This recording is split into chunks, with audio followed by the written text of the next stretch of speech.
अंग्रेज़ों ने एक मिलिट्री प्लेन भेजा था जो बाग के ऊपर से उड़ा, खाली देख रहा था कि इनफ लोग जलियांवाला बाग में आए हैं कि नहीं आए हैं। एक फेक कर्फ्यू का ऐलान किया गया था ताकि लोगों को टेररिस्ट बुलाया जाए। जनरल डायर का चाइल्डहुड बहुत फैसिनेटिंग रहा है। जलियांवाला बाग सीक्वेंस हमारे लिए बहुत चैलेंजिंग था क्योंकि जलियांवाला बाग स्क्रीन पे डिपिक्ट हो चुका था बहुत फिल्मों में और बहुत ही बेहतरीन तरीके से। अगर आपके सामने आपकी माँ आपके सामने बिछड़ गई होती, आपकी बहन को आपके सामने गोली लग गई होती, तो आप कैसा लगता? तो we wanted to put the audience inside Jallianwala. तो क्या आपने एक्सपेक्ट किया था कि ऐसा रिस्पांस पब्लिक की तरफ से आएगा? मतलब मैं एक चीज में बिलीव करता हूँ that if you do the small things well, the big things will take care of themselves. R Madhavan ji and Akshay Kumar ji काफ़ी ज़्यादा पुराने आर्टिस्ट हैं और बहुत सीनियर हैं। करेक्ट। तो उस हिसाब से क्या अनन्या पांडे जी उनके साथ कॉम्पीट कर पाए in terms of acting level?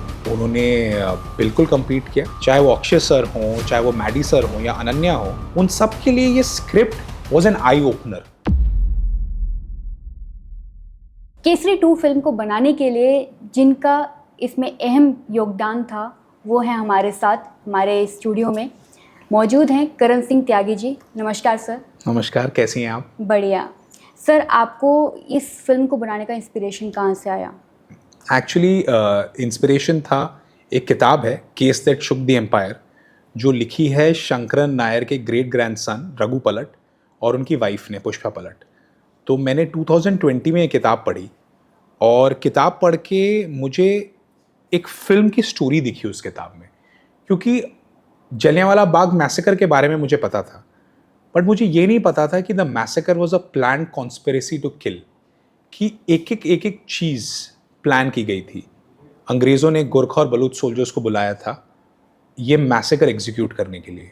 अंग्रेज़ों ने एक मिलिट्री प्लेन भेजा था जो बाग के ऊपर से उड़ा, खाली इलीगल सर्विलेंस कर रहा था, वो खाली देख रहा था कि इनफ लोग जलियांवाला बाग में आए हैं कि नहीं आए हैं। एक फेक कर्फ्यू का ऐलान किया गया था ताकि लोगों को टेररिस्ट बुलाया जाए, ताकि ये दिखाया जाए कि जो लोग जलियांवाला बाग पे आए हैं वो एक्चुअली कर्फ्यू का उल्लंघन करके आए हैं। तो ये बहुत सारी नई इन्फॉर्मेशन मुझे बुक पढ़ के पता चली, और बुक पढ़ के मुझे एक और बात पता चली कि शंकरन नायर जैसे एक व्यक्ति थे जिन्होंने एक केस लड़ा ताकि जलियांवाला बाग का सच दुनिया को पता चले।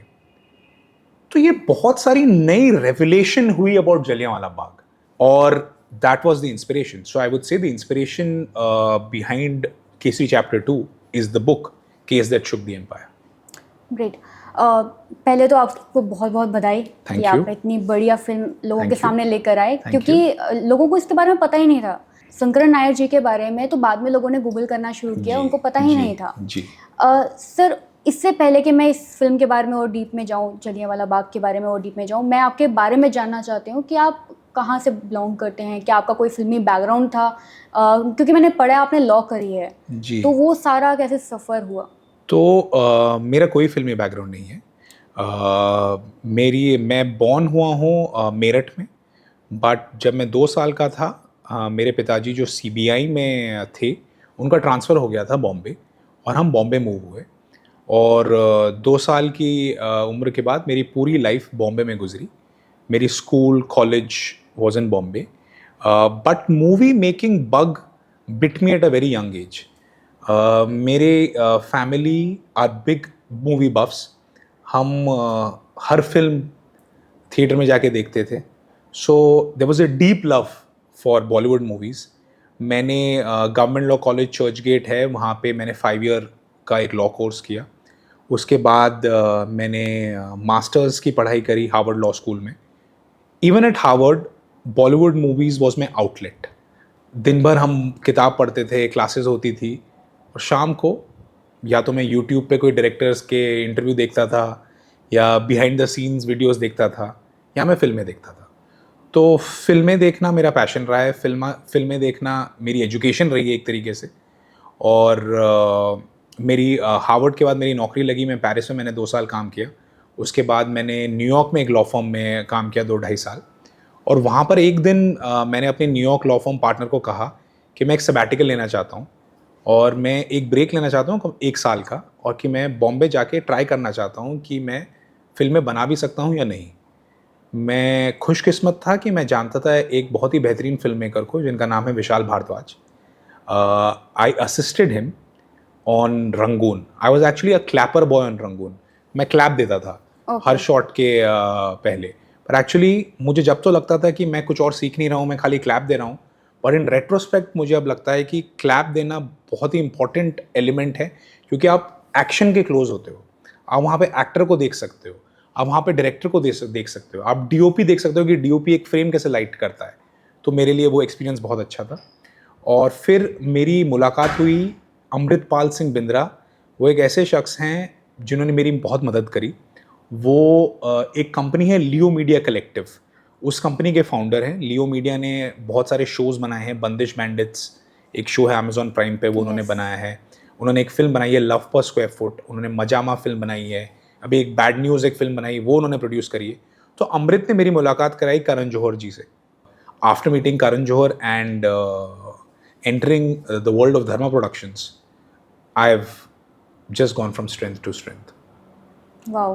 तो बट आपने फिर लॉ ही क्यों करी अगर आपको फिल्म मेकिंग में ही आना था? तो देयर इज अ, और सबसे बड़ी बात कि यूजुअली जो फिल्म के इतने ज़्यादा दीवाने होते हैं वो कहते हैं कि हमें एक्टर बनना है, हमें मेन फेस बनना है, हीरो बनना है. जी. आपको डायरेक्शन की तरफ क्यों जाना तो था, देखो, फिल्म मेकिंग की तरफ? पहले आप जो ने पूछा कि आपने लॉ ही क्यों पढ़ी. I belong to a middle class family जहाँ पे एजुकेशन को टॉप प्रायोरिटी दी जाती है.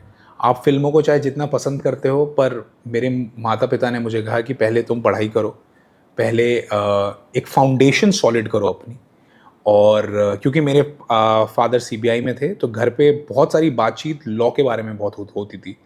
क्योंकि 93 का एक ब्लास्ट केस चल रहा था, उसमें वो चीफ इन्वेस्टिगेटिंग ऑफिसर थे, और टाडा कोर्ट में जो भी प्रोसीडिंग्स होती थी उसकी बातें घर पे होती थी.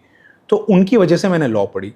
और एक्चुअली मैं कहूँगा कि लॉ पढ़ना मुझे, लॉ की वजह से मुझे एक ऐसी स्किल सेट मिली जो मुझे बहुत काम आई फिल्म मेकिंग में. और ये बहुत ही काउंटर इंट्यूटिव बात है, पर मैं आपको बताता हूँ कि क्या, कि एक लीगल एजुकेशन आपको एक एबिलिटी देती है to argue at its base level. Legal education gives you the ability to communicate, gives you the ability to get your point across.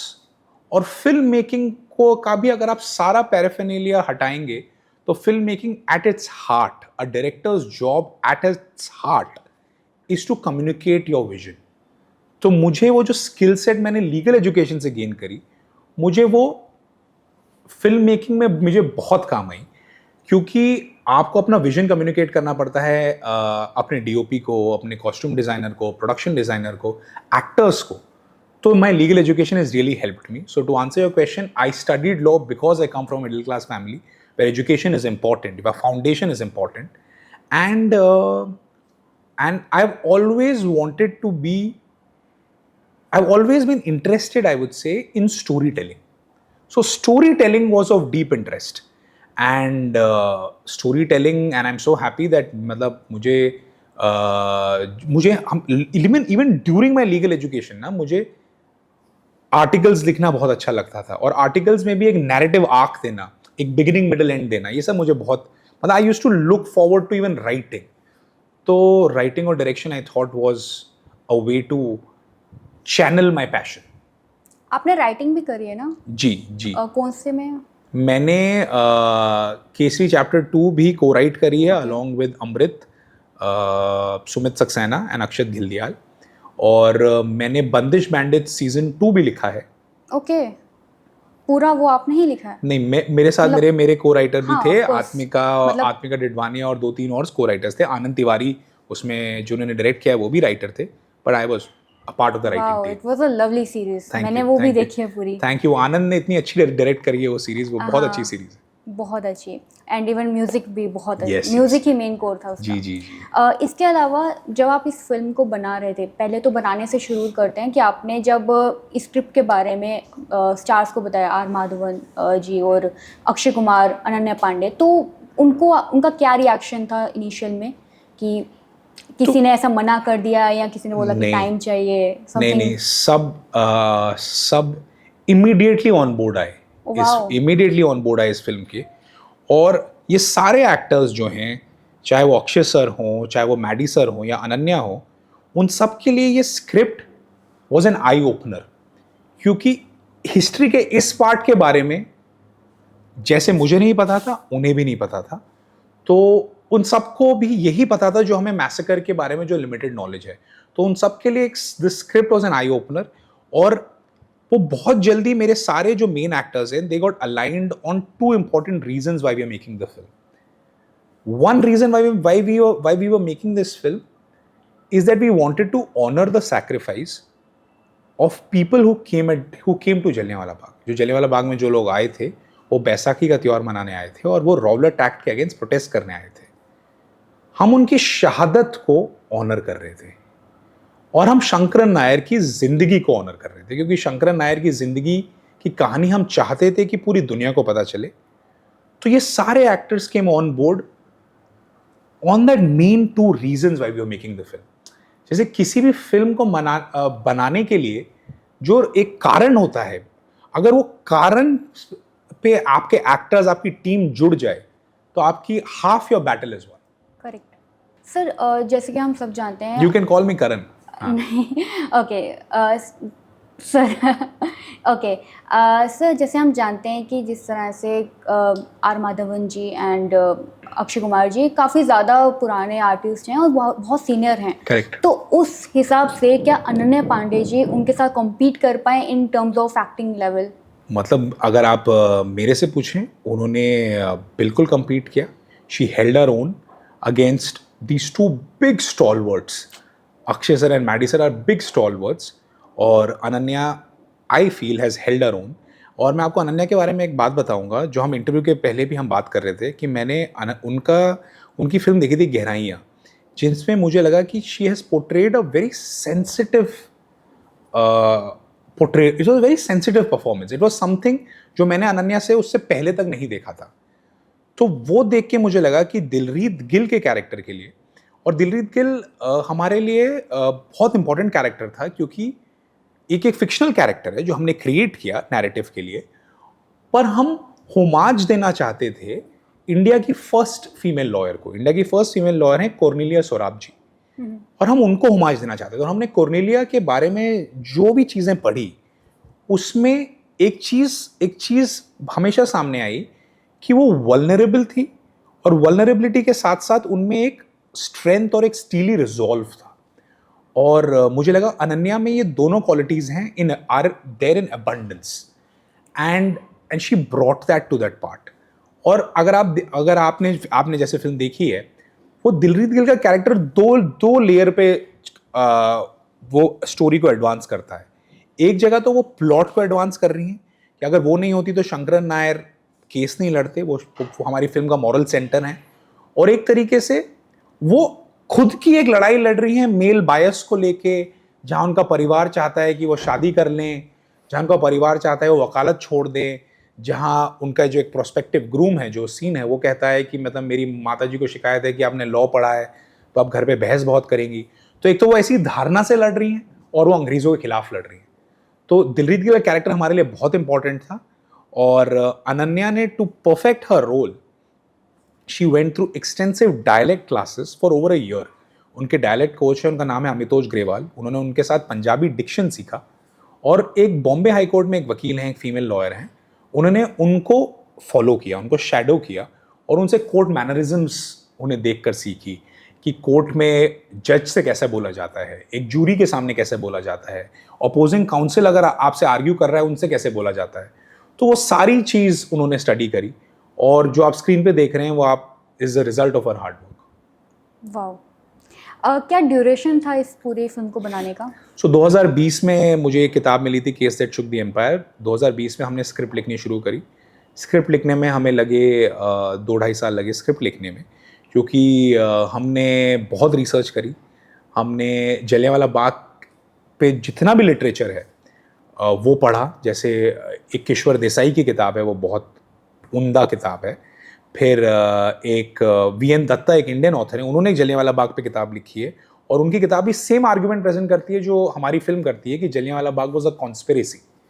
फिर हमने किम वैगनर, एक कनेडियन ऑथर है, उनकी किताब पढ़ी, और जो सर्वाइवर्स थे जलियांवाला बाग के, उन्होंने अपनी टेस्टिमनीज दी थी। तो उन्होंने 2 कमीशन का आयोजन किया गया था, 2 कमीशन का, एक हंटर कमीशन और एक कांग्रेस ने अपनी एक इंटरनल इंक्वायरी करी थी। तो उनकी रिपोर्ट्स पढ़ी, तो सर्वाइवर्स ने जो टेस्टिमनीज दी हमने वो पढ़, तो ये सब पढ़ने के बाद ही हमने स्क्रिप्ट पे काम करना शुरू किया। इसलिए स्क्रिप्ट लिखने में हमें 2 साल लगे और शूटिंग हुआ हमने शुरू करी थी इसकी 2022 के एंड में और हमें 2024 के एंड तक, तो इनफैक्ट 2025 के बिगिनिंग तक हम शूटिंग कर रहे थे। 2 साल का अराउंड। हाँ, तो हमें पूरा प्रोसेस को अगर बोले तो 2020 से 2025 तक हमें ये वक्त लगा, क्योंकि हम एक पीरियड को डिपिक्ट कर रहे थे और एक पीरियड फिल्म में हमेशा आपकी रिसर्च तगड़ी होनी चाहिए, रिसर्च सॉलिड होनी चाहिए। बिल्कुल।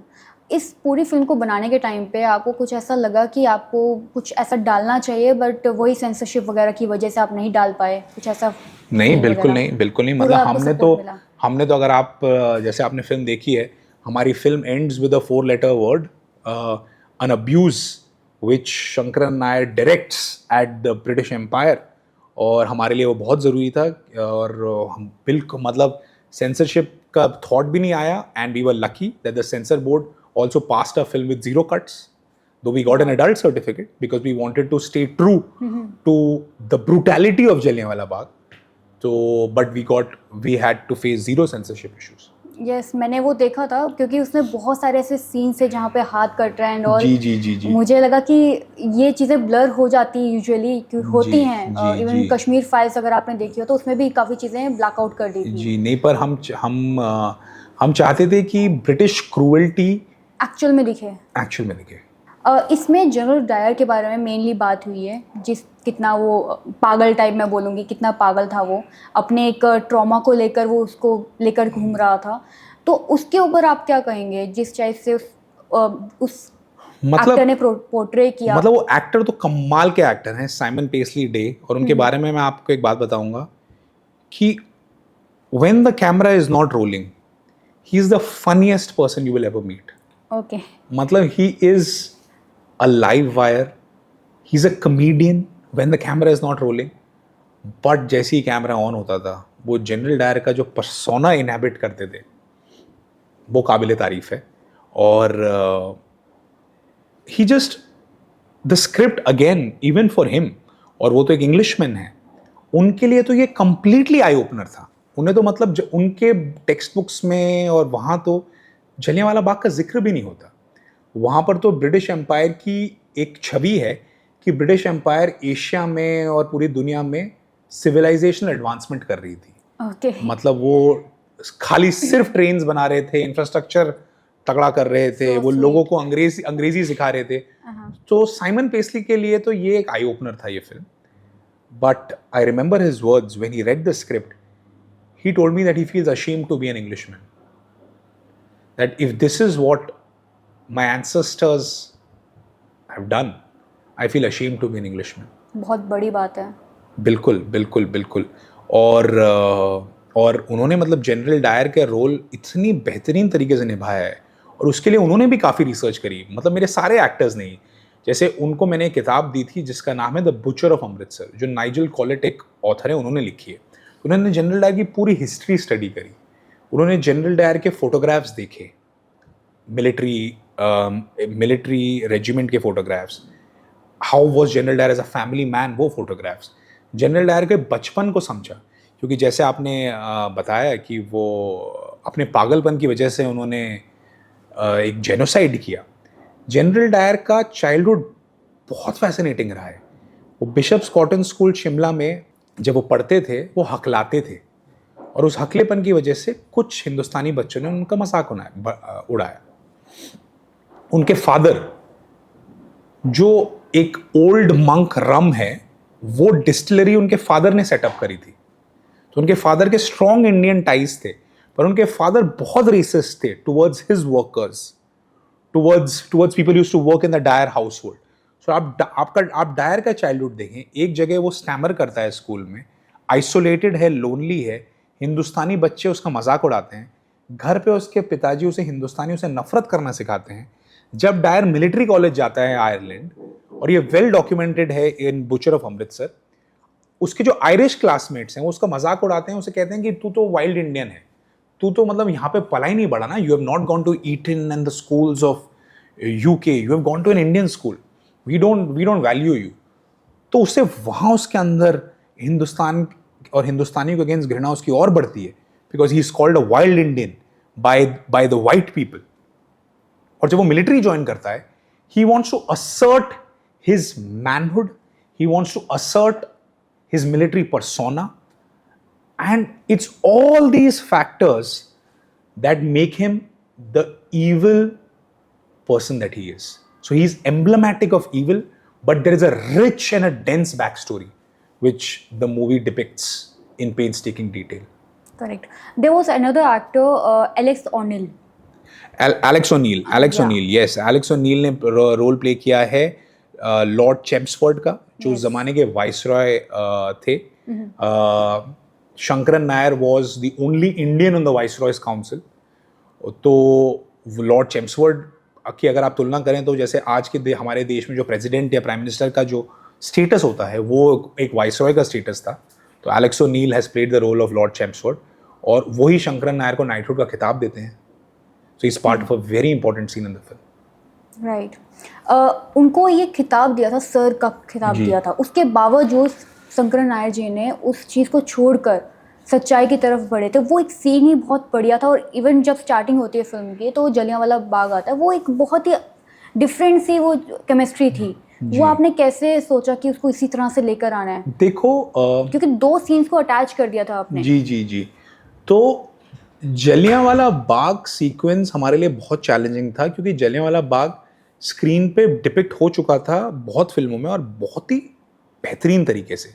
अगर एक पुरानी फिल्म है, शायद अगर आपने देखी है, गांधी, उसमें जलियांवाला बाग सीन बहुत अच्छे से पिक्चराइज किया गया. फिर रंग दे बसंती एक फिल्म आई थी, बहुत ही अच्छी फिल्म है, उसमें जलियांवाला बाग इतने अच्छे से पिक्चराइज हुआ. फिर अभी रिसेंटली एक फिल्म आई थी सरदार उद्धम, उसमें भी जलियांवाला बाग सीक्वेंस ब्यूटीफुल तो एक्चुअली रॉन्ग वर्ड है, बट कितने गट रेंचिंग तरीके से डिपिक्ट किया गया. तो हमारे लिए एक चैलेंज था कि हम अब जलियांवाला बाग में ऐसा क्या नया करेंगे. तो हमारे लिए वो सीक्वेंस बहुत चैलेंजिंग था, और हमने एक अप्रोच डिसाइड करी, देबोजीत रे जो मेरे डीओपी हैं उन्होंने और मैंने, कि हम ये मैसेकर एक 13-year-old सरदार बॉय के पॉइंट ऑफ व्यू से दिखाएंगे. हम ऑडियंसेस को ये फील कराएंगे कि अगर आप जलियांवाला बाग में होते तो आपको कैसा लगता, अगर आपके सामने आपकी माँ आपके सामने बिछड़ गई होती, आपकी बहन को आपके सामने गोली लग गई होती, तो आपको कैसा लगता. तो we wanted to put the audience inside Jallianwala Bagh.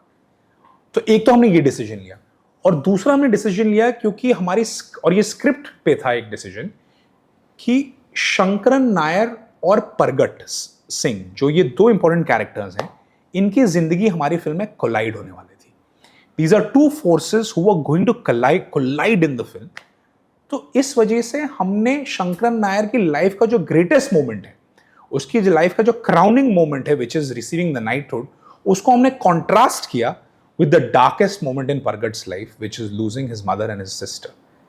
And that is the contrast which we wanted to play out. कि एक जगह एक इंसान का ग्रेटेस्ट डे है और एक जगह एक बच्चे का डार्केस्ट डे है. We wanted that juxtaposition. We wanted that feeling. क्योंकि हमें पता था कि ये दोनों एक दूसरे की लाइफ इन्फ्लुएंस करने वाले हैं. So that is. उस सीन ने हर किसी को गूज़बम्प दे दिए. अभी जब आप मुझे एक्सप्लेन कर रहे हैं तब मुझे हो रहे हैं. Thank you. You know वो बहुत बढ़िया. वो जब शंकरन नायर sword लेके चल रहा है, which is the royal sword given to him, and at the same time Pargat is holding the dead body of his sister.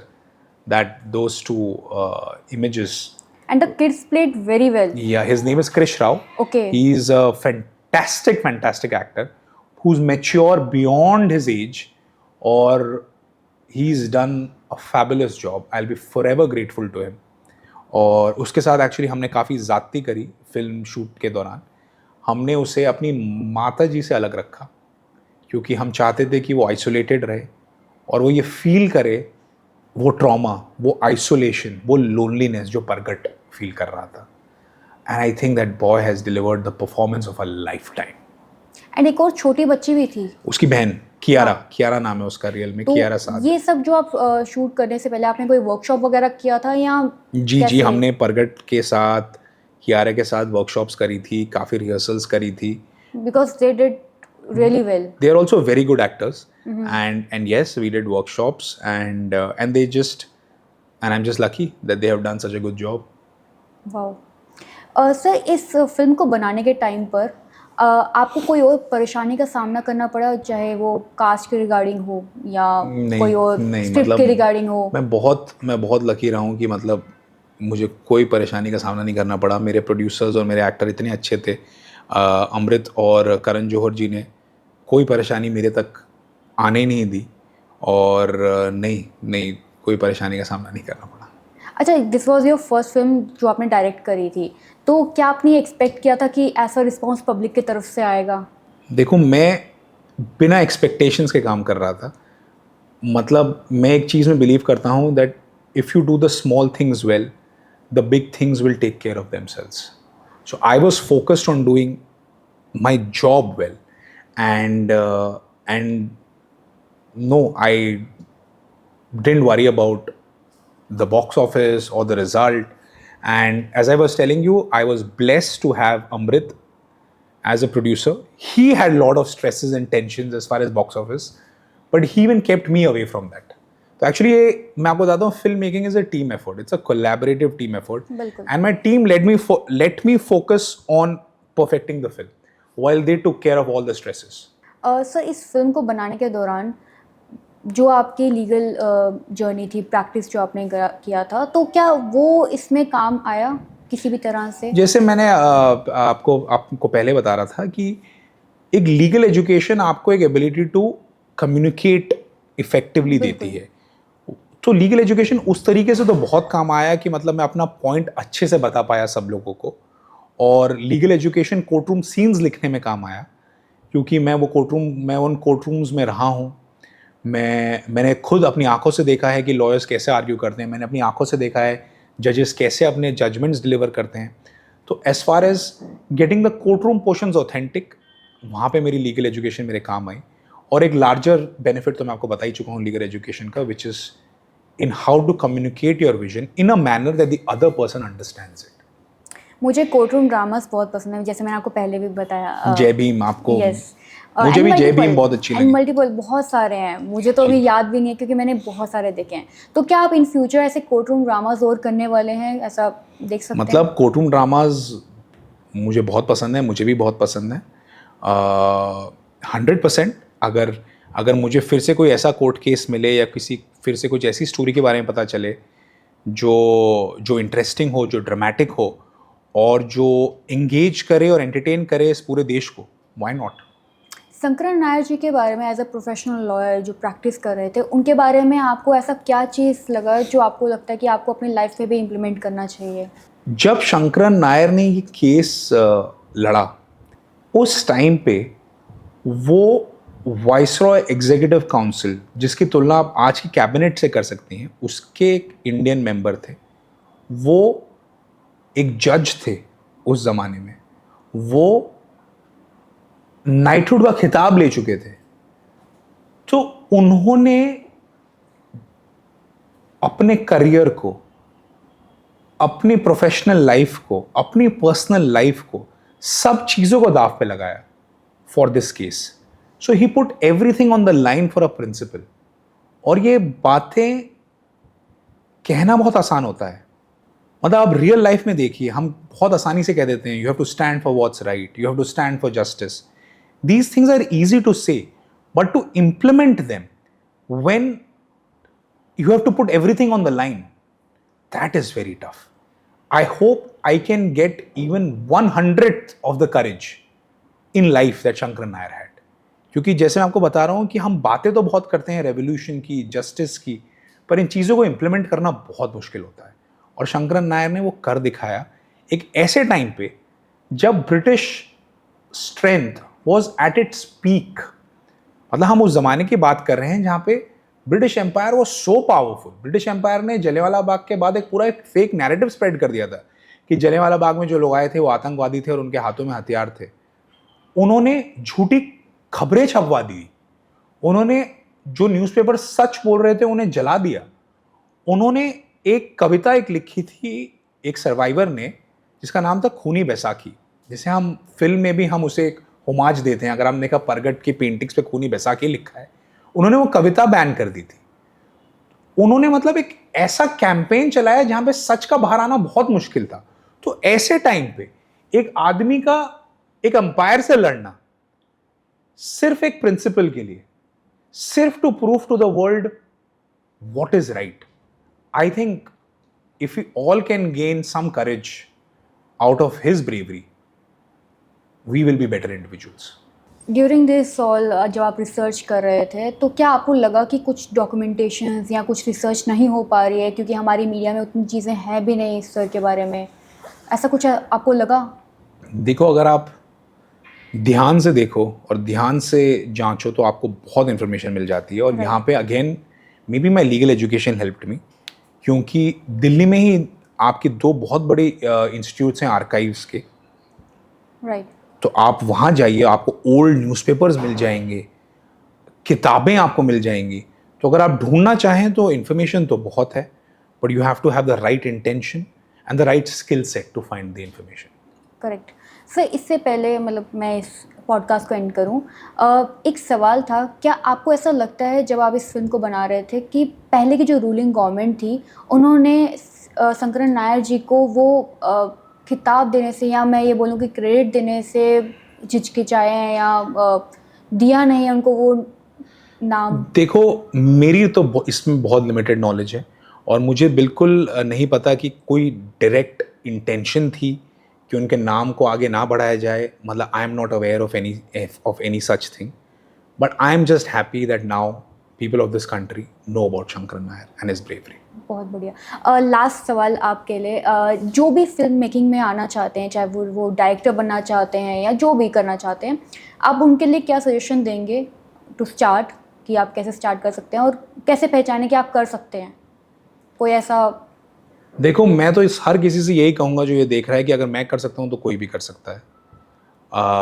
आपके पास राइट इंटेंशन होनी चाहिए, राइट जज्बा होना चाहिए, राइट पैशन होना चाहिए, आपको फिल्मों से प्यार होना चाहिए और आपको मेहनत करनी आनी चाहिए, क्योंकि फिल्म इंडस्ट्री में मेहनत लगती है।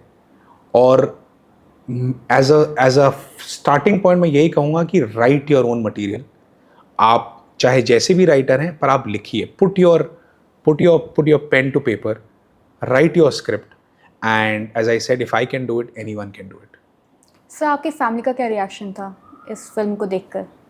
मतलब they were overwhelmed.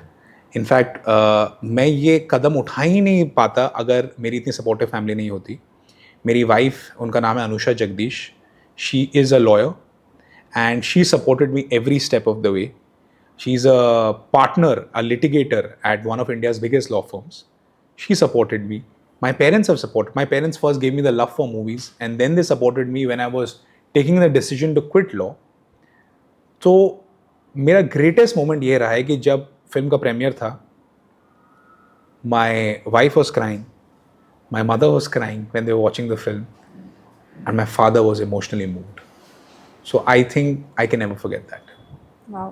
कोई एक ऐसी फिल्म जो आप लोगों को रिकमेंड करोगे, या कोई ऐसी बुक जो ऑडियंस को देखनी चाहिए आपके पर्सपेक्टिव से? देखो, मेरे हिसाब से जो बहुत चीज़ें मुझे पसंद हैं, और आपके लिसनर्स, यंग लिसनर्स होंगे, यंग वॉचर्स होंगे, तो एक फिल्म मेकर है राजकुमार संतोषी। वो थोड़े 90s में मैंने उनकी बहुत फिल्में देखी हैं। उनकी 3 फिल्में मैं रेकमेंड करूँगा, घायल, घातक और दामिनी। ये तीनों बेहतरीन फिल्म्स हैं, ये बहुत अच्छी फिल्म्स हैं। ये सोसाइटल इनजस्टिस के बारे में बात करती हैं, ये एंगेजिंग है, एंटरटेनिंग है और बहुत इम्पैक्टफुल है। और मैं एक अमेरिकन टीवी शो भी रेकमेंड करना चाहूँगा। एक टीवी शो है जिसका नाम है द वायर। ये डेविड साइमन एक जर्नलिस्ट थे, उन्होंने एक शो बनाया द वायर, जो अमेरिका के सोशल, इकोनॉमिक, पॉलिटिकल लैंडस्केप को डिपिक्ट करता है, while it is very entertaining. तो ये चीज़ें मैं रेकमेंड करूँगा। और ये मेरे बहुत, राजकुमार संतोषी, डेविड साइमन, ये मेरे इंस्पिरेशन रहे हैं। and if your listeners want to watch something that I like, I would recommend these 2 filmmakers. Perfect. Thank you so much sir, आप हमारे चैनल पे आए। Thank you so much. Thank you. Subscribe to Divya Gandotra Tandon's channel. Thank you so much sir. Thank you so much. Subscribe to Divya Gandotra Tandon's channel. एक और बात बोल दूं, subscribe to this channel बोल दूं कि subscribe to Divya Gandotra Tandon channel. Subscribe to Divya Gandotra Tandon channel. Okay, I'll use it in bloopers. Thank you नहीं so नहीं much. एक बार फिर से बोल दो. Subscribe to Divya Gandotra